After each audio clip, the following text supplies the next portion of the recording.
So I started to sing in a way like, singing in no language, just feeling and what would come through if my ancestors were to speak through me. She gave me a piece of paper with all of these different limiting beliefs, and she just told me, check box every single one that you think about, that you believe.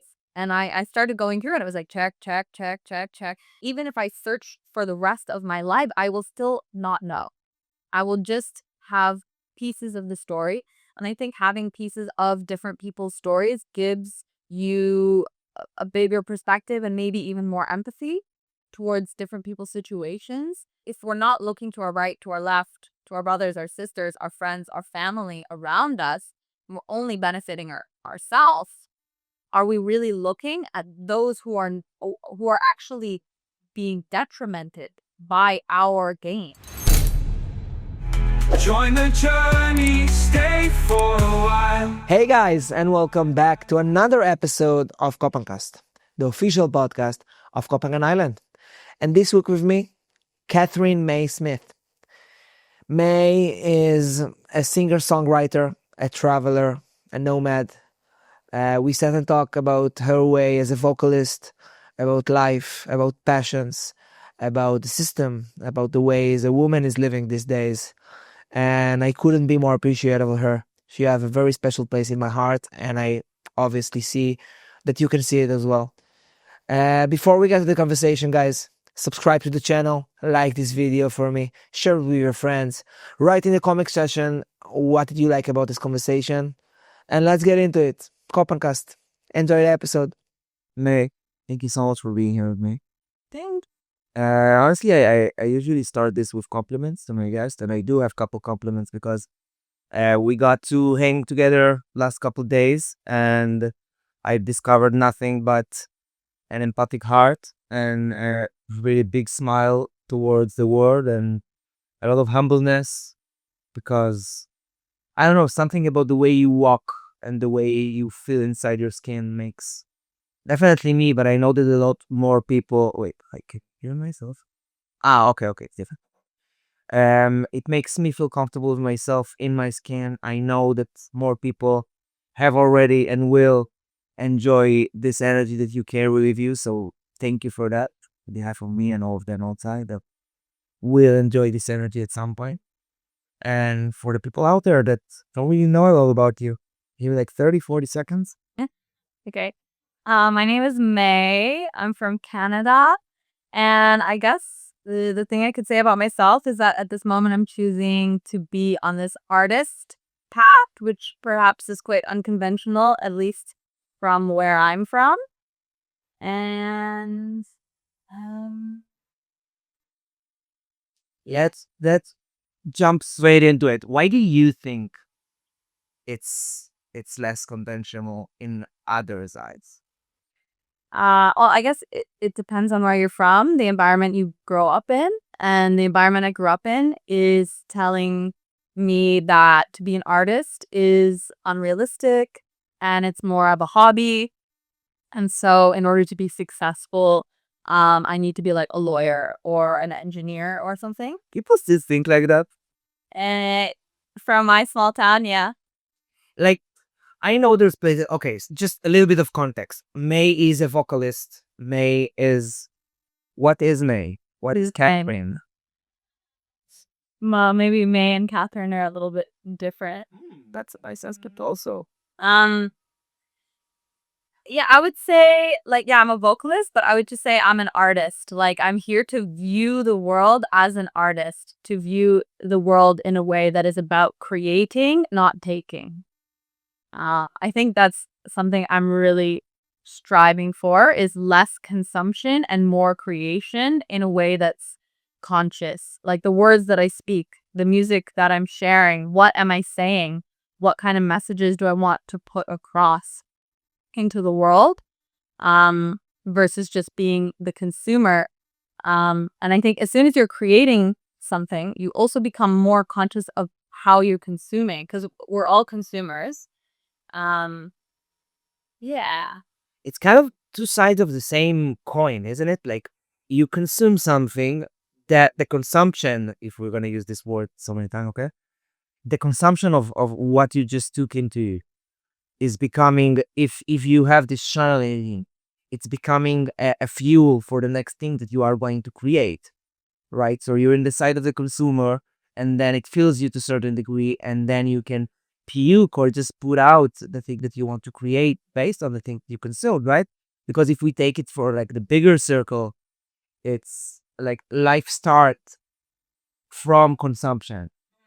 When we were getting born, we're little kids, like little babies. All we know is how to be nurtured, how to take, and then from the nurturing and the consumption that we had, we can go and create things out there. Do you think, like, what kind of consumption are you talking about? Um, Maybe in this particular context, I'm referring to the consumption of music and audio. So what we are hearing. And I think there is starting to be a movement of like more conscious music. But when I think about my growing up, it was just like a bit like the words and the messages that were being conveyed to me as a young person were maybe not so much in a way inspiring me to, impact the world in a positive way, but more to be in like this individualistic kind of state. I mean, like early 2000s, kind of era, 2010s, like when I was in high school, the kind of music that was popular. Um, like if we go back and look at some of the words that were being shared in this times, it wasn't like really so much to inspire, but were to like over sexualize, objectify. Um, so yeah, like I want to be involved in creating something that is like liberating and expressive to whatever is true for me, but also conscious about what I want to share, because this message, whether it's heard by, one person or a million people, it's still impactful. Like sound creates waves. So even as I'm speaking to you, like it's coming outwards in a more subtle way. So the bigger the platform, maybe the more influence, but even if you have no influence, you still have influence. Yeah. Like what you say to yourself even. Do you think there's a correlation between, like, because usually, let's talk like record labels and things like that, things that are really out there.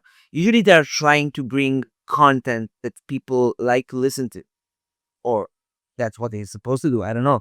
Do you think like the message of like we say now there is a movement for more conscious music and things like that? Do you think people demanded music that is less conscious, or was it just what was given to us and then we're like, oh, that's what we want? Mm.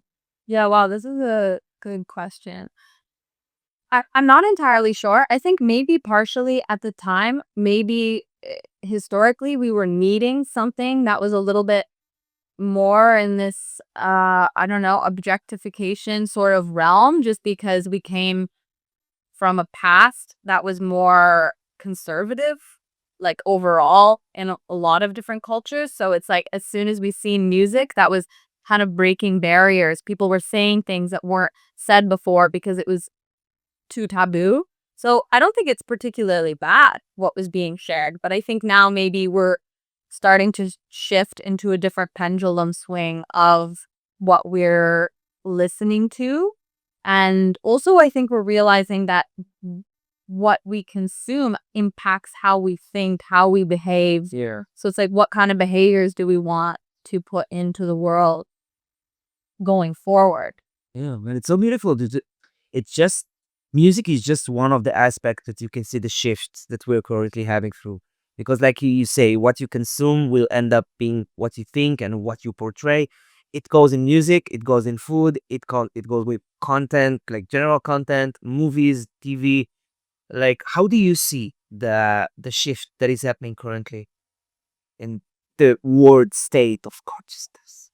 Oh, I mean, well, it's hard to conceptualize actually. Well, I mean, I think on one end there's a lot of I want to say, wow, it's hard to put into words. Like, I think there's a lot of distractions.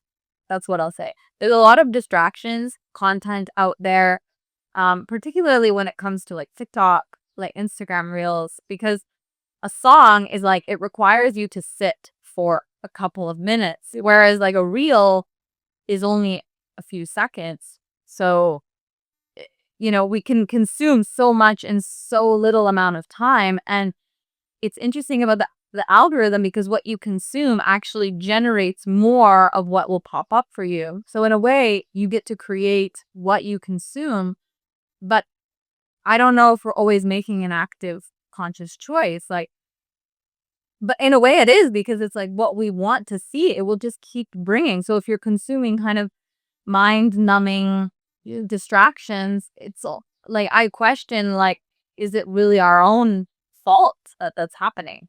So do you think it's like, does the algorithm shows us what we want to see or what we are actually actively watching? Because we as people, the gap between who we are generally, like objectively, and how we portray ourselves to be is the cause of anxiety of life, I think.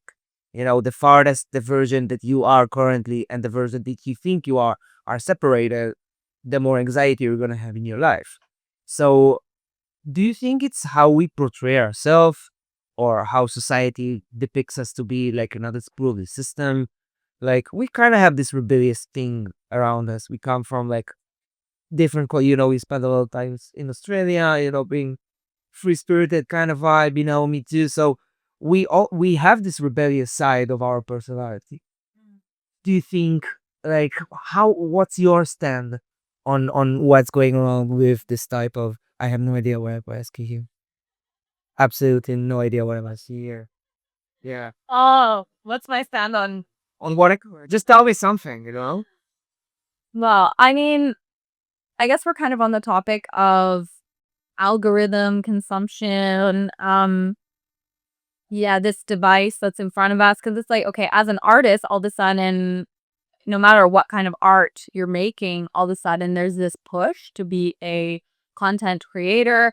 In order for people to see what you're doing, to consume what you're doing. It's not like people sit down and listen to a whole album anymore. Like Yeah. a lot of people are being seen and viewed through a 10-second reel that they make.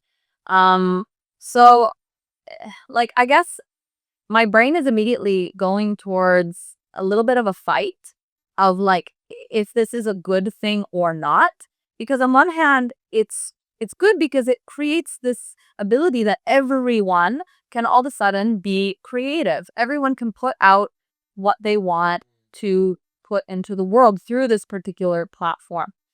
But on the other hand, I wonder if it's kind of taking away from the long-term goal of creation, like if you make an album, it takes a lot of time, energy. It's a journey. So that journey of making the album or painting this mural or whatever it might be versus like, okay, like I'm making this 10-second reel and sometimes I'm wondering like if people's um attention is more easily drawn to things that are just like quick and don't have as much substance to them because it's easier to consume. I think that's exactly the case, but I think we got taught that our attention span is slowly decreasing. Someone invaded our mind when we got introduced to Instagram Reels, to YouTube Shorts, to TikTok. Whatever you're going to get used to will become your habit. And if the norm is to watch 10 seconds after 10 seconds after 10 seconds, you won't be able to see it 2.5 hours, 3 hours. Like who, you know, the whole concept of long form content is kind of dying. Albums these days, it's kind of a waste of time. Most of the people will tell you. An album is a waste. A huge 3 hours documentary will be a waste. If you can make it the same thing, 20 minutes, very quick, tons more people will watch it and learn from it. it's kind of a shame because we're talking about Instagram Reels versus YouTube videos. What about a pocketbook? Like those kind of things. What about watching the stars? What about not correlating every action that you make on your day-to-day basis based on how many seconds do I have to do this? And I need 10 seconds for this, I need 15 minutes for this. Like, come on, let's roll. That pace is getting so fast to the point that I think it's trying to separate us from just the ability. Like, I see so many people. I ask them, like, when was the last time you actually was breathing all the way to the end? People these days, like, everything is so shallow. Even the breath concept. Just what happened to to us being just one with nature, one with the ability to just be there, sit, meditation. Okay, we jumped straight into this conversation, but I want to know more about the early days. Like, a question that I had in mind was, when was the first time you discovered your ability to shape energy with your voice? Mm. I don't have a particular memory. It's more of like a recreation of a memory, in which case somebody tells you about something that you don't remember. And when I was really young, like maybe 3 or 4 years old, I would be driving I would be in the back seat of my grandparents' vehicle. And my grandfather always listened to classical music. And so I would be like 4 years old, and just humming this music. And um, I guess maybe as a young person feeling that, like, I don't actually remember this, but I remember the impact of hearing that when I got a little bit older, 5, 6 years old. Um, and so I just had this really deep desire from such a young age to be wanting the ability to start to hone in on this craft. So I was like, 5 years old, asking my mother for singing lessons.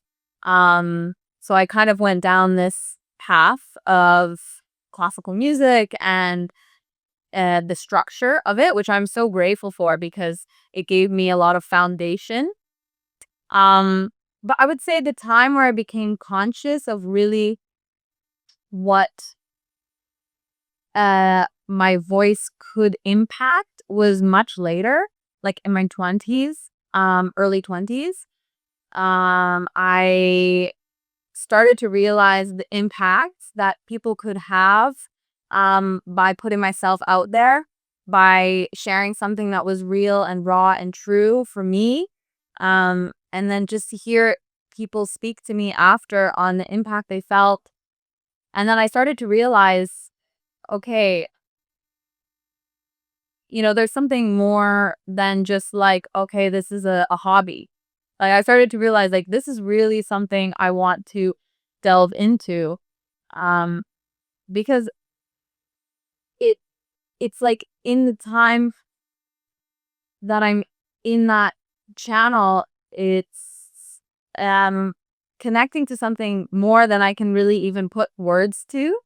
Um, like, especially like in the last couple of years, I've been kind of experimenting with the voice and what I can call through. And so I've been experimenting with putting an intention on what I want to share.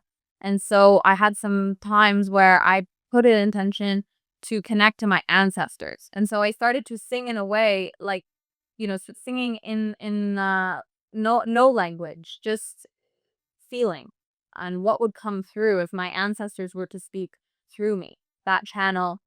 Or connecting to, like, okay, like, what do I want to put into this space right now, like subtle messages, particularly in parties. Like, I've done a heap of jamming in parties, and sometimes, like, I will play with the energy of, like, okay, if I start speaking or singing in a particular way, how can I change the dynamic of the room? Like, can I make it go from really chaotic to people are resting? And I think for me, that's a lot of time. I feel like, okay, I'm here to help people just chill out a little bit in those kind of spaces because there's so much hype that people need to rest. So yeah, there's a deep discovery that I'm still in on knowing what that is and how I want to go about it. Where do you think, like, because when I know a lot of people that started from a background of classical music and everything, like you said, super structured, everything has rules, there's not a lot of room for like improvisations or like, and then you see the other side of yourself, the free jams and just riffing from top. Like, where do you find yourself in the middle between those two, Catherine Mays? You one with the structure and the rules and the very symmetrical shapes, and then you have this free spirited, more flowing jam. Like, where do you find yourself in the middle? Hmm. I mean, I feel like the free-spiritedness is almost like a child. The child will just play, and so sometimes, um, on that extreme end, maybe it's just like you're making noise. You can be yelling or screaming or um doing whatever, and maybe it's not feeling so good for other people to hear that. Like sometimes you see um people's reaction to like a bit nonsense, chaotic kind of sounds, jams. Like it happens in the jam with everyone. Is like sometimes, and sometimes it creates a bit of comedic relief, especially if maybe before there was like a little bit of a deep, heavier moment. So there's place for that. Um, and I guess the structure, I'm like, okay, it needs to be in the right key. Yeah. Like it needs to be in the right key. Um, I think I'm constantly coming back and forth with it. Like, I mean, in the moment, I think I'm starting to be a little bit more towards the structure because I'm realizing how much structure it creates a sense of familiarity for people, and so it creates an easier listen for the audience. Whereas if it's really sporadic and unstructured, even if it's sounds beautiful, um people have a harder time really falling into it. Whereas if they hear something they're familiar with, that's why people love covers, because it's familiar. They know the words, they can sing along. Same thing if you create a song that creates a pattern that they can start to tap along to, they can sing along to. It's comforting. It feels that structure is grounding. So I think it kind of just depends on the day, depends on a lot of different things. The environment, like, is the environment needing grounding or is it needing to fly high and to be, connecting to that child running free? Um, I think both have good merits and we need both for sure. Um, so it's a spectrum. Yeah, for sure. And you starting to perform and you're singing proudly. Everybody's starting from songs of different people and that. And when did you understand that you have the passion to create your own, to bring yourself through music, to write, to play, Hmm. to perform? Hmm. Um, I'm performing a long time, like since I'm really young. So maybe this aspect isn't so new. But the connection to writing. Yeah, I've also been writing a long time, like poetry. Um, but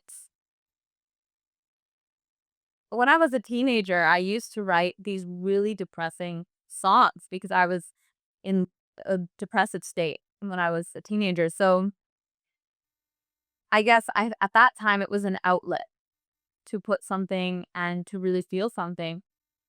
And it's still, as I've gotten a little bit older, it's still an outlet, but it's like what I'm feeling now is, um, yeah, it's different in a way, but the music I'm making is still a little bit melancholic. I love sad music. I like slow, ethereal music. Like the music I'm creating by myself. The music I'm creating with other people, it brings in their energy, and their energy makes me feel something different. So it brings in a different element of my own self forward. Um, yeah, so I mean, I would say it's been there. It's instinctively there, and I'm just only recently in the past, 4 or 5 years connecting to the like I can, not the oh should I or oh I'm not good enough. It's gonna be not worthy, like stepping into my own worthiness. Like that's really something I've been working on, um for a while now, actually, like worthiness of everything. And so when you feel worthy in your own self, you can connect to the things that you innately want to do, but that limiting belief tells you you shouldn't. Um so yeah, I always wonder like what it would be like if more people were, eliminating this limiting beliefs of I can't, like, I know so many people that are so incredible at so many things, but then when I ask them about it, they're like, "Oh no, like, I'm not a painter." It's like, "But you are a painter. You're painting." Yeah. Um, Something about the responsibility of taking a title on you. In our psyche, it probably leads to the fact that we think we can disappoint. And we don't want to be disappointed and we don't want to disappoint. So we rather just paint and not call ourselves painters without even knowing that identifying with this painting thing that you like to do will get you better at it. But like we started this conversation, you said that in your hometown, art way, like go get a job, do something, get your money, Mm. our limiting beliefs came from who dictated our beliefs, from the person that came and tell us like, oh, you need to do this in order to be there. And you want to be there because, come on, we are there. We're your parents. We're your educators or whatever. But listening to yourself, you don't know nothing yet. You don't have this box in your head. So, of course, you will not start with limiting beliefs. But I think it all comes from fear. I think it comes from fear that others has this fear with themselves, which then it's so much easier to inflict it upon us than to see us succeeding in the places that they didn't. So it's much easier for them to just be, oh yeah, no, I've tried it. Come on, if I did it, would you? Yeah, yeah, I would, because why? I believe myself. Well, I know that I'm gonna get there. It's not even about belief. It's about knowing that the moment our heart is pure and our intentions are clear and we are not here to hurt anyone, there's no reason we cannot be successful in what we're doing. And in your own way, do you remember the gig, the encounter, the thing that made you believe in yourself and be like, yeah, I am worthy. This is mine. Honestly, I feel like probably therapy. Like, Kids, yeah, therapy. go get some therapy. The little cognitive behavioral therapy. Or I didn't even realize that I had so many limiting beliefs until I sat down with a cognitive behavioral therapist, and she gave me a piece of paper with all of these different limiting beliefs, and she just told me check box every single one that you think about, that you believe. And I started going through, and it was like check, check, check, check, check. And then she took all those checks and she said, okay, now narrow it down to 10 that you have that are repeating. Okay, then I narrow it to 10. Then she took those 10 and she said, now choose 3 that are the most strong. And when I picked those 3, the 3 limiting beliefs that I had were I am not worthy, I'm responsible for others. Oh, what's the third one? I'm responsible for others, and I'm not safe. That was the third one. So as soon as I had the knowledge that, because before I was just walking around with these limiting beliefs without any real knowledge that they were even there.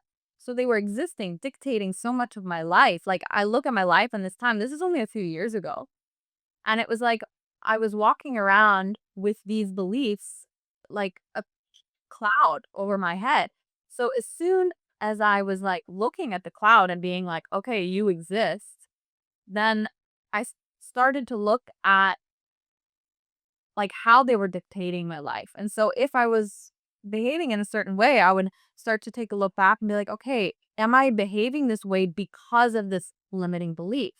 Am I not um putting myself out there because of this? Or yeah, like it's so deep actually when I think about it, like the levels of my life that were being impacted.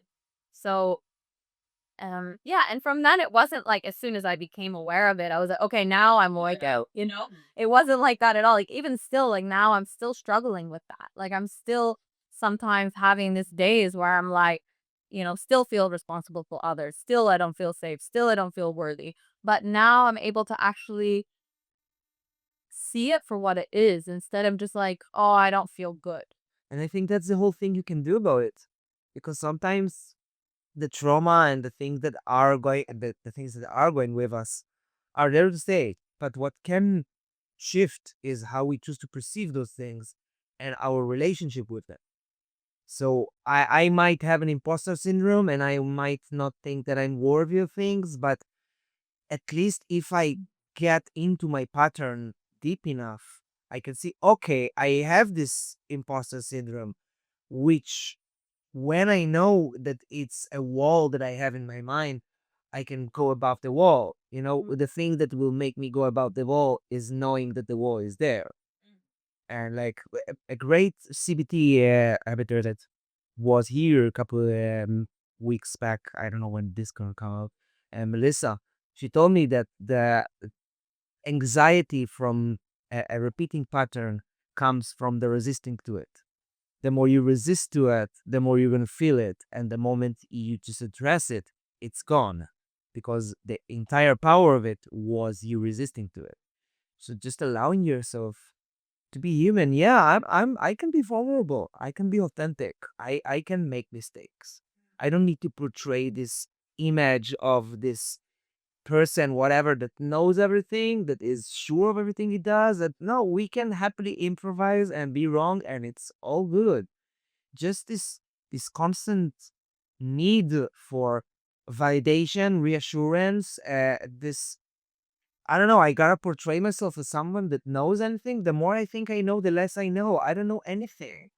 Yeah. You know, I only know the things that I chose to be in my mind, connecting dots that doesn't even exist, you know? Like you cannot know that you live inside a box until you get out of it.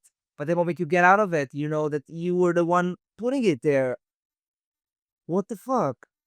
I mean, sometimes there is a illusion of safety to be in the box, you know? Yeah. Sometimes I think that's a lot of times why people don't make those big leaps. Like you know, I when I go back home, you know, sometimes I'm connecting with people who I've known for so long, and like they're still in the same cycle, like nice, it's still in the same thought patterns, and I'm like, literally, I'm just saying to them, oh, just do this, just take the leap, just jump, because I've jumped so many times Yeah. without knowing. Like my whole life is, you know, I'm super rebellious, like so I've had that big desire to just jump, not really caring where I end up landing. Now I care a little bit more about what I land. Maybe that's maturing, but those leaps are sometimes, you know, super daunting and I think I have this particular personality type that makes me want to jump. And it's maybe a little bit reckless at times, you know, it hasn't always been in my favor, but it's brought a lot of gifts. And so, yeah, like I really want those people like out there. It's like, okay, they have this thought, okay, I should do this. Oh, but next year, Yeah. next when I have this. Like I think that is a really detrimental limiting belief. When this happens, then I will blank. But it's like, what if you just did the thing without, like eh, you think our parents were prepared for anything? Probably not. Maybe some of them thought Uh, they were. Maybe this is the idea. You have two sides of mentalities that you could choose. You can choose to think that you are a teacher and think that you know all and get wrecked time after time. Or you can take the student mentality and just be there and observe and absorb. And just be able to consciously, actively make decisions based on what's going on around you and not based on how to keep yourself feeling the exact same feeling that you've been feeling for now, last who know how many years. Just to stay in this state of, again, confidence. Just people can go a whole lifetime without understanding that to go through something, you actually literally gotta go through it. You cannot cure your fear without feeling it. You cannot cure your depression, anxiety, sadness, sorrow, whatever it is, without going through the emotion. Like you put something out there about a teenage depression kind of period. You care talking about it? Yeah, we could talk about Why not? why not? Go for it. Um, I don't know what to say so much about it. I mean, I had this also, like, but I'm trying to understand also on myself, like, what brings a teenage, like, we're not yet really conscious when we are 14, 15, we're living life on automatic. What can get a 14, 13, 15-year-old girl depressed? yeah. I mean, I have reflected on this quite a lot. Um, because I've been kind of was searching, and I don't know if I fully know the answer yet. I'm just kind of I don't know, you know. Um, but when I've reflected on it, one of the things that I realized was so impactful to me as a young person was like, when I was 7, 8, I was really into teenage magazines. So before I was even a teenager, I was like really obsessed with like media. At that time, it was like the coolest thing to have like a magazine. Yeah. So when I look at that time, we were in a time of women being told they needed to be thin in order to be worthy. Like there's so many films, so much media out there that was telling women that were literally normal size that they're fat, and that even be like even the word of like fat, like it's just something we all have and actually need to survive. So there was this creation of, looking badly at women in this regard. Like there's one media that always sticks in my mind is this movie called Love Actually. And there's this character named Natalie. And one of the things that was said to her is like, oh, like that's a pretty sizable ass. And so me with my body type, like as a young person, I was being told like, okay, in order to be worthy, I need to be slim. And so I developed an eating disorder at a really young age. I was about 12, 13 years old when it developed. Some boy at school told me that I was fat. And then, plus all of this media influence. And like, this is where it's like words are powerful. Like this one random teenage, or no, he wasn't even a teenager. I'm 12 years old. So preteen boy just told me like, oh, you're fat. And this was so hurtful to my whole being at the time. Like it caused me to go into this really dark pit of like, I was super skinny. Like I had a really bad problem. Um, I was like, from that, I think depriving my brain of the fuel it needed. Like I even caused myself to have a late like puberty. Like I didn't hit puberty till I was like 17 because of like not nourishing myself properly. Um so I think for me in particular, the depression sort of stemmed from that, because as time went on, like I was getting counseling, I kind of was in like remission. I started eating again, but I was only comfortable to eat in front of, or like with myself. I couldn't eat in front of other people. So I gained like 100 pounds in like 2 years, and I was in high school, which is like, it was, and that was at a time when I still believed really strongly like that if I gain weight, that's like the worst possible thing that could ever happen to me in my whole life. Yeah. Like it's so insane, but like that's really what I believed. And so because of, this kind of progression with my weight, with the eating disorder, I became into a really deep depression.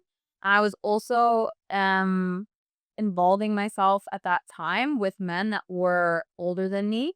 And so I think there's also a little bit there, things that I'm only just starting to unpack recently.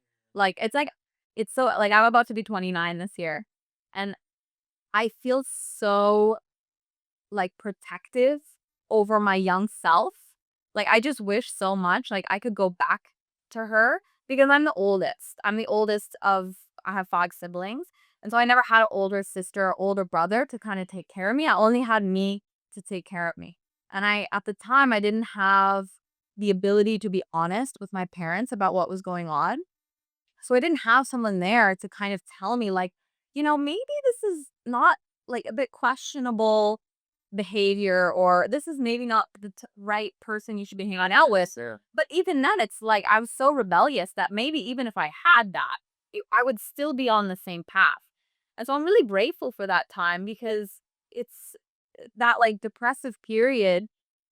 It it taught me so much about what it is to be in like so much darkness, and really like um I think spending that time there made me realize that I needed to make changes in my life in order to be happy. And I had that desire, like, that I wanted to get out of that hole. So I don't think I would really be who I am today if I didn't have that period of like super dark. And I know a lot of people like this. Like, I meet sometimes when I meet people that haven't really experienced like a hard time, sometimes I feel they're a little bit ignorant or naive.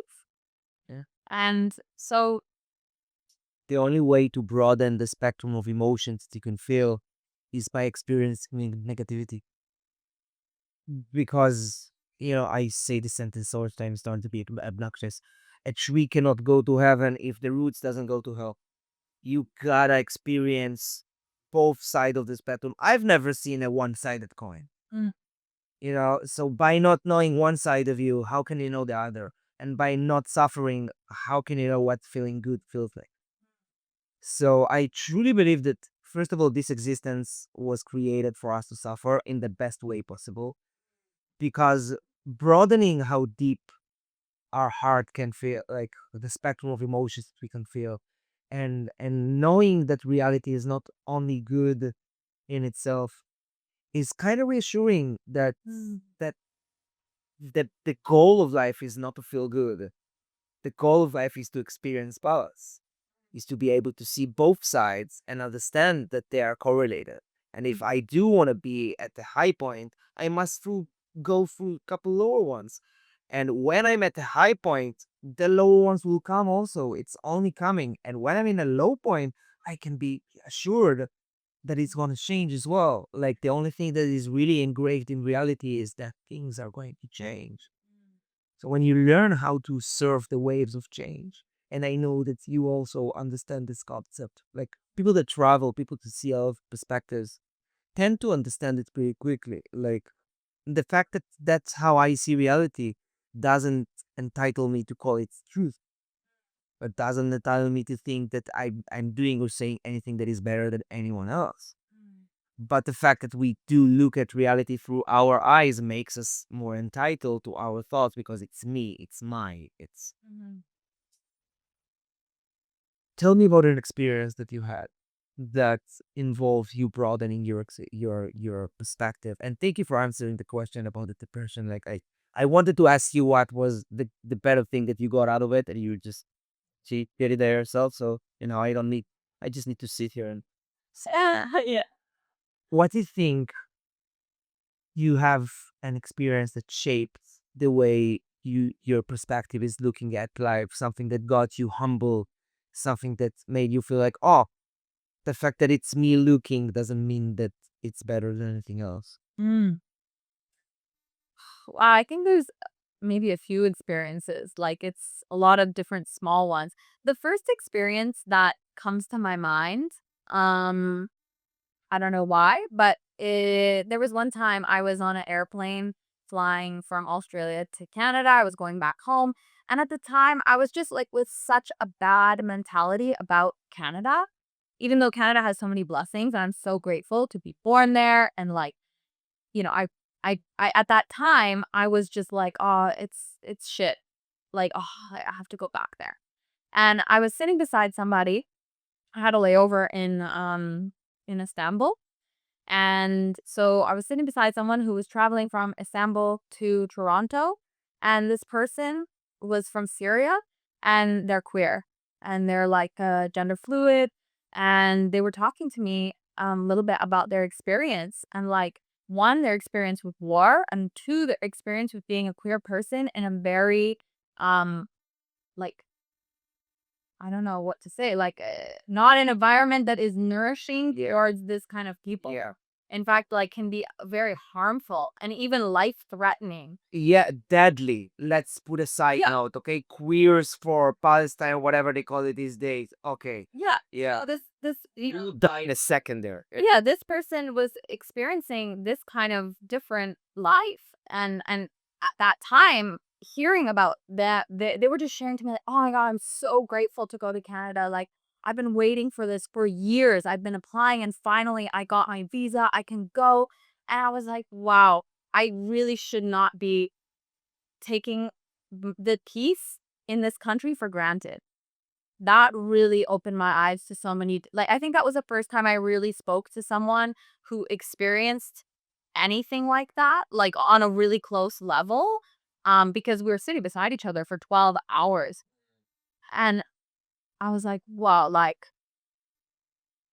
who am I to just be like, "Oh, because there's no sun, like, my life is gonna be so horrible," like, it was so silly, but I'm so grateful for that, and yeah, just When you truly understand that life's happened for you and not against you or not randomly, yeah. whatever, and you start depicting the beautiful in every kind of situation that happens, the good, the bad, the whatever. If our perspective allow us and we know and we train it good enough, we will tend to see the positive and the balanced side of every situation. But what we need to go through is our relationship with how we define what good, bad, and balanced is. If you understand, like we talked about the dude, whatever, yeah, I'm enlightened now. Oh, yeah, bro. That's the best way to know that you're gonna get this point at some point. The moment I said something and I say, this is what it is, I'm wrong. I have no way of saying like, oh yeah, this is right, this is wrong, go fuck yourself. It just doesn't work.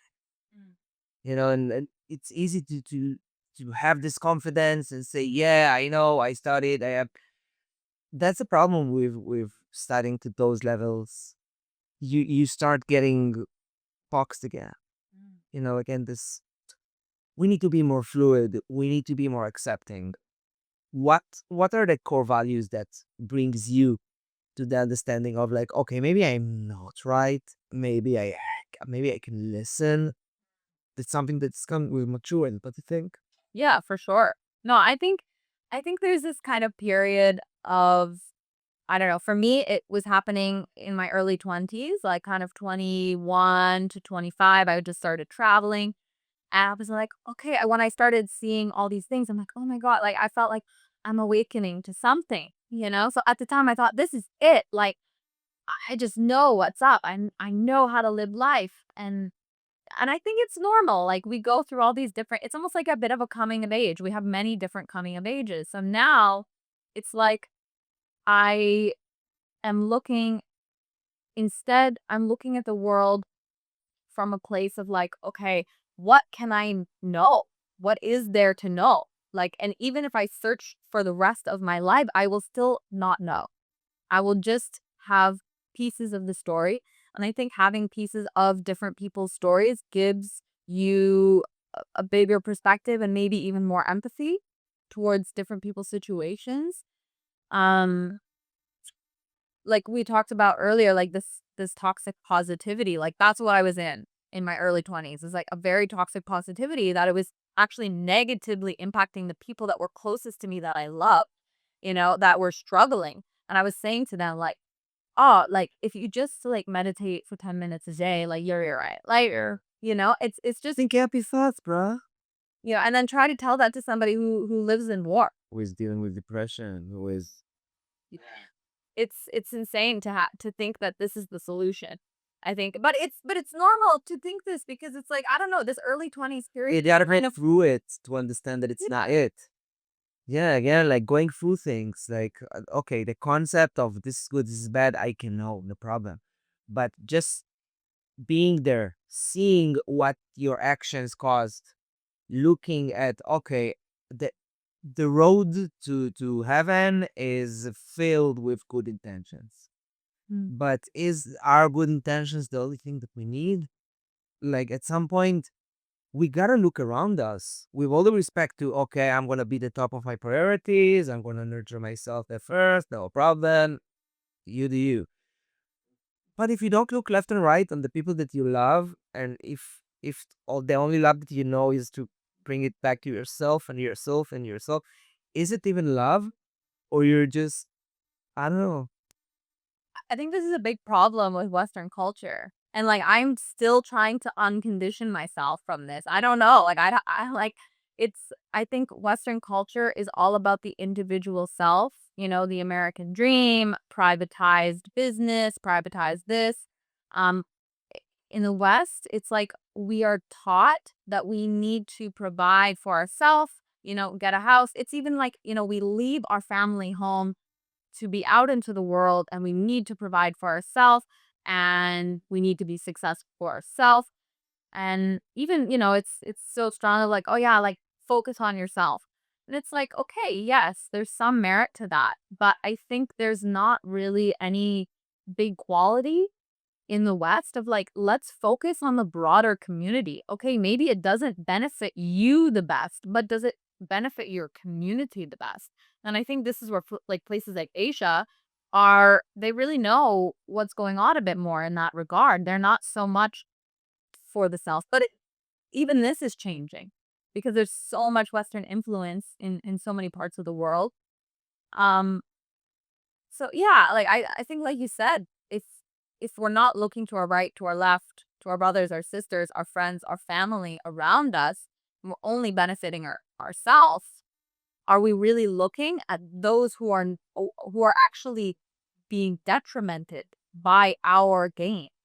You know? Mm-hmm. Um, you have the money, let's buy heaps of properties and villas in Phangan and let's make money. Okay, we can charge more because people are willing to pay it because people have money that come here.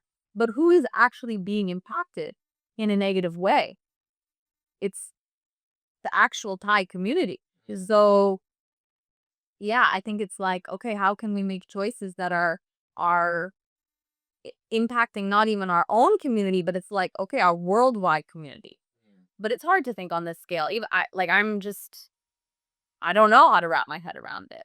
Actually, like, I don't think our head needs to be wrapped around it. You know, we're just talking shit. And at some point, it's, yeah, for a person that lives here a long time, you're, the Thai community is so important to this place. And it's so easy, like the West tend to think that its approach is better than anything else because that's the only thing it understands. So people are trying to come here and not absorb the culture that is already here, but replace it with their own and think like, oh, I got money, I know how life works, they will adapt. The other people will be okay. But it makes for, there is a problem here that people that got born here cannot afford accommodation here. And at that point, you're like, okay, so we just need to give it time and let the West just destroy everything. And it's like, it's your first time in the island, right? Tell me a little bit about your experience from this place. It does, Nate.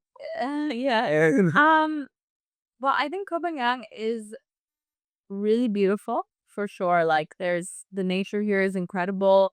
Um, you know, I, I think actually I've only recently becoming more warm to it. Like when I first arrived, I was coming from Pi, where things are a quarter of the price. Here. And like there's much more conservative culture as well. So yeah, initially I was feeling a bit mixed feelings about it. Like I was seeing so much of like exploitation. I was seeing people just exploiting. And I think now more recently I'm seeing more of the positive side of things of like, okay, there's people here that are really trying to create something impactful and meaningful. And, there is still a lot of people who, yes, they're coming in, but they're also connecting with the Thai people. And there is a symbiotic relationship between them. So Yeah, I still do think though that it's on a little bit of a slippery slope because I mean a lot of the world. Yeah, like if we just if all of the land gets bought by foreigners and then they just build villas here, okay, there's some land protection because they're only allowed to own the land for however many years and then they have to give it back. But what about the environmental impact during that time? What about the community impact during that time? Like at that point, it's like, is there even going to be Does it any real like nature left, or has it all just been, bulldozed and turned into a resort and a villa? So good for us, 70% of the island is considered a national park, so they can only build on 30%, yeah, right? ish, yeah, correct me if I'm wrong. But yeah, it is a problem because as I see it, you're gonna see and everybody's gonna see 50% of those villas are gonna stay empty because the builders weren't good enough, the guy who planned the house wasn't good enough, they ran out of money. We are gonna see tons of broken wannabe houses here and there. People are not gonna have any money. People are gonna send half projects, and you're gonna face it. Let's see what's gonna happen. But yeah, I am so grateful that I got to experience this place because before all this bullshit start coming, because I know that you can take the land, but you cannot take the experience that yeah, I'm talking straight to you. You know what? No, I hate those motherfuckers that are like, yeah, I'm gonna make as much money as I can, and I'm gonna not think about anyone other than myself. Going to the okay, so going to your little grave and fill it with your money, and let's see if you're gonna be born the next cycle as whatever. Like I just wish that people knew a little bit more what will go with them to the next life or whatever happens there. People at the end of the day will remember you not for how much you had, but for who you were, what you were for your loved ones, how much inspiration you gave, how much of yourself you gave to your community, to your loved ones, to your surroundings. And those are things that you cannot buy with money. So it is what it is. And I just, we talked about a lot of beautiful subjects here. I just want to get back to you a little bit. Going forward with your career with music, any dreams that you want to fulfill, anything that feels like a landmarks that you want to achieve that you already achieved? Mm. I think one goal I have is I want to be able to connect with more people. I would love to be experiencing some bigger audiences. I would love to perform on some bigger stages in the next couple of years. Um, and and to I want to perform the music that I really feel touched and moved by. Like what I really love about, the thing is like even if nobody listens to it, I listen to my own music and I feel moved. I feel emotional. I feel proud of what I'm creating and what I'm doing. So I guess um I would like to take that on a bigger scale, on a bigger level, and I would like for the music to sustain itself in a way where I can make some money, where I'm not having to spend money on the music, because at the moment that's where it's at. It's like I'm spending more money on the music than I'm making, which is okay. Like I'm happy to do it because it's what I'm passionate about. And that's the kind of people I'm really loving to connect with, that are just doing it because they love to do it, not because they're making money from it. And I think there is a bit of a purity in that, of like, if it's not being dictated by the money, it's really raw. It's authentic. Um you're doing it just because you want to, you know? I think this can be said for a lot of different creative projects and outlets, but there also comes a point of like sustainability. And in order for me to be a sustainable artist, I need to be able to make money, at least so I'm just like grounded here. If I'm not spending money on the music, then and I'm able to put something out there that's like good quality, that I'm proud of, which I'm already proud of it, but in a way that isn't like draining me out of my own pocket, I think that is a goal that I have. And what's the goal? The goal. Well, it's so tricky because I don't know. I think a lot of maybe musicians have a goal of like being famous and kind of big, like I want a big audience because I want people to hear what I have to say because I feel like it has merit, and I want people to feel something deeper from the message that I'm portraying. Like a lot of the music that I'm putting out there, um, like is about connecting to the earth, connecting to our motherly feminine energy.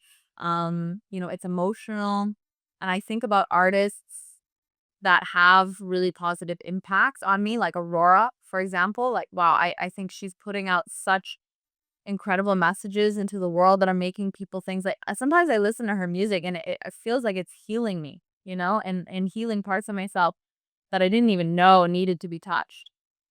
And so I guess to get back to that is like I have a little bit of fear to say like, oh, the ultimate goal is fame because I don't know if I could handle it.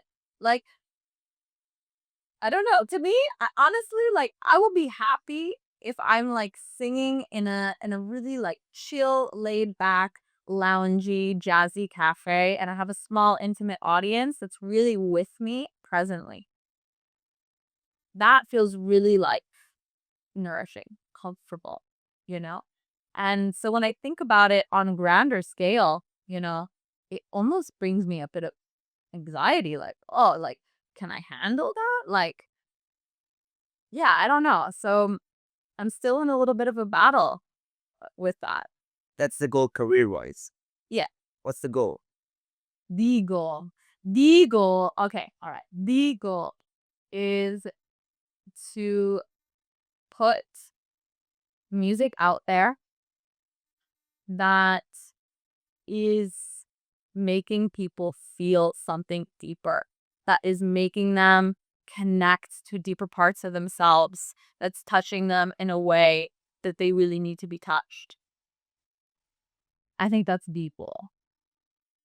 And I think you're gonna achieve it because it feels like your heart is pure and it feels like your intentions are clear. And you definitely got a special place in my heart, that's for sure. And honestly, yeah, just want to thank you so much for this one, cause I've learned a lot from you for this past couple of days, and we got a great friendship to keep running. So I wish you all the best, and I know I'm gonna see you on those stages. I've already seen a couple people. We're gonna see her explode, and I know it. This will be the proof. Like 5, 6 years from now, I'm gonna have this out there, and I'm gonna say, yeah, I do. She doesn't remember me, but I knew this. I would. I don't remember, no worry. Yeah, let's see. KohPhanCast, guys. Thank you so much. Oh. Join the journey.